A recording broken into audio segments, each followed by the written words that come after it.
നമസ്കാരം. ചർച്ച അപ്ഡേറ്റ്സിലേക്ക് സ്വാഗതം. ആധുനിക ലോകത്തെ വെല്ലുവിളികൾക്കിടയിലും ക്രിസ്തുവിൽ അടിയുറച്ച വിശ്വാസത്തോടെ മുന്നേറാൻ മാഡ്രിഡ് അതിരൂപതയിലെ വൈദികരെ ലിയോ 14 മാർപ്പാപ്പ ആഹ്വാനം ചെയ്തു. അതിരൂപതയിൽ നടന്ന വൈദിക സംഗമത്തോടനുബന്ധിച്ച് അയച്ച കത്തിലാണ് മാർപ്പാപ്പ തന്റെ സന്ദേശം കൈമാറിയത്. ഇത്തരം സാഹചര്യങ്ങളിൽ വൈദികർ കേവലം കർത്തവ്യങ്ങൾ നിർവഹിക്കുന്നവർ എന്നതിലുപരി ക്രിസ്തുവിന്റെ ജീവനുള്ള സാക്ഷികളായി മാറണമെന്നും ദൈവവുമായുള്ള ആഴത്തിലുള്ള ബന്ധത്തിലൂടെ മാത്രമേ വിശുദ്ധി കൈവരിക്കുവാൻ സാധിക്കൂ എന്നും അദ്ദേഹം ഓർമ്മിപ്പിച്ചു. യുക്രൈനിലെ കഠിനമായ ശൈത്യകാലത്തും തുടരുന്ന യുദ്ധക്കെടുതികൾക്കിടയിലും ദുരിതമനുഭവിക്കുന്ന ജനതയ്ക്ക് ആശ്വാസമായി ലിയോ 14 മാർപ്പാപ്പ. റഷ്യൻ ആക്രമണങ്ങളിൽ ഊർജ്ജ നിലയങ്ങൾ തകർക്കപ്പെട്ടതിനെ തുടർന്ന് വൈദ്യുതിയും ചൂടും ലഭിക്കാതെ ബുദ്ധിമുട്ടുന്നവർക്കായി 80 ഇലക്ട്രിക് ജനറേറ്ററുകളും അത്യാവശ്യ മരുന്നുകളും വത്തിക്കാൻ കൈമാറി. ഫെബ്രുവരി 4-ന് വത്തിക്കാനിൽ നടന്ന പൊതുകൂടിക്കാഴ്ച വേളയിൽ മാർപ്പാപ്പ നടത്തിയ വൈകാരികമായ അഭ്യർത്ഥനയെ തുടർന്നാണ് dicastery for the service of charity വഴി സഹായങ്ങൾ എത്തിച്ചത്. റോമിലെ സെന്റ് സോഫിയ ബസിലിക്കയിൽ നിന്നും പുറപ്പെട്ട 3 ട്രക്കുകളിലെ ഈ സഹായങ്ങൾ അർഹരായവരിലേക്ക് എത്തിക്കുവാൻ പോളണ്ടിലെയും യുക്രൈനിലെയും വിവിധ കത്തോലിക്ക രൂപതകൾ സജീവമായി രംഗത്തുണ്ട്. വിശുദ്ധ നാട്ടിലെ സംഘർഷങ്ങൾക്കും യുദ്ധക്കെടുതികൾക്കും അറുതി വരുത്തുവാൻ കേവലം വെടിനിർത്തലുകൾ കൊണ്ട് മാത്രം സാധിക്കില്ലെന്നും ദീർഘകാല അടിസ്ഥാനത്തിലുള്ള രാഷ്ട്രീയ പരിഹാരമാണ് അനിവാര്യമെന്നും ജെറുസലേമിലെ ലാറ്റിൻ പാത്രിയാർക്കീസ് കർദിനാൾ പിയർ ബാറ്റിസ്ത പിറ്റ്സബെല്ല പ്രസ്താവിച്ചു.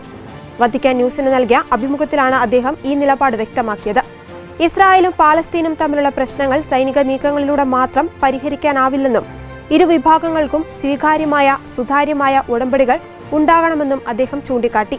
ഗാസയിലും വെസ്റ്റ് ബാങ്കിലും കഴിയുന്ന ക്രൈസ്തവ സമൂഹത്തിന്റെ ദുരിതപൂർണമായ ജീവിതത്തെക്കുറിച്ച് ആശങ്ക രേഖപ്പെടുത്തിയ കർദിനാൾ തൊഴിലും വരുമാനവും നഷ്ടപ്പെട്ട സാഹചര്യത്തിലും അവരുടെ വിശ്വാസത്തിലുള്ള ഉറച്ചുനിൽപ്പിനെ പ്രകീർത്തിച്ചു. മാനുഷിക സഹായങ്ങൾ താൽക്കാലിക ആശ്വാസം മാത്രമാണെന്നും ഭയവും വിദ്വേഷവും അകറ്റി സമാധാനം കെട്ടിപ്പടുക്കുവാൻ അന്താരാഷ്ട്ര സമൂഹം സജീവമായി ഇടപെടണമെന്നും അദ്ദേഹം ആഹ്വാനം ചെയ്തു. ലോകപ്രശസ്ത സുവിശേഷ പ്രഘോഷകനും അമേരിക്കൻ ടെലിവിഷൻ രംഗത്തെ പ്രമുഖ വ്യക്തിത്വമായിരുന്ന ആർച്ച് ബിഷപ്പ് ഫുൾട്ടൺ ഷീനെ വാഴ്ത്തപ്പെട്ടവനായി പ്രഖ്യാപിക്കുവാനുള്ള നടപടികൾക്ക് അന്തിമാനുമതി നൽകി വത്തിക്കാൻ. ദീർഘകാലമായി നീണ്ടുനിന്ന നിയമപരമായ തടസ്സങ്ങളും സാങ്കേതിക കാരണങ്ങളും പരിഹരിക്കപ്പെട്ടതോടെയാണ് വിശ്വാസികൾ ഏറെ ആവേശത്തോടെ കാത്തിരുന്ന ഈ പ്രഖ്യാപനം പുറത്തുവന്നത്.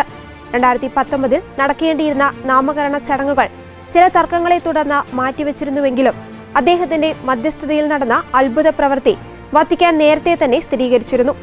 റേഡിയോയിലൂടെയും ടെലിവിഷനിലൂടെയും ദശലക്ഷക്കണക്കിന് ആളുകളിലേക്ക് ക്രിസ്തുവിന്റെ സന്ദേശം എത്തിച്ച അദ്ദേഹം ആധുനിക മാധ്യമങ്ങളെ സുവിശേഷവൽക്കരണത്തിനായി എപ്രകാരം ഉപയോഗിക്കണമെന്ന് ലോകത്തിന് കാണിച്ചു കൊടുത്തു.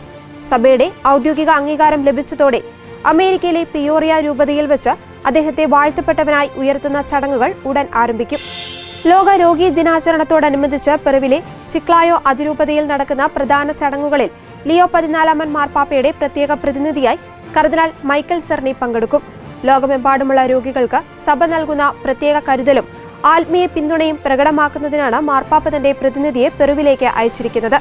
ചിക്ലായോയിലെ കത്തീഡ്രലിൽ വെച്ച് നടക്കുന്ന വിപുലമായ പ്രാർത്ഥനാ ശുശ്രൂഷകൾക്കും ദിവ്യബലിക്കും കർദിനാൾ നേതൃത്വം നൽകുകയും രോഗികൾക്കായി മാർപ്പാപ്പ അയച്ച പ്രത്യേക സന്ദേശം വായിക്കുകയും ചെയ്യും.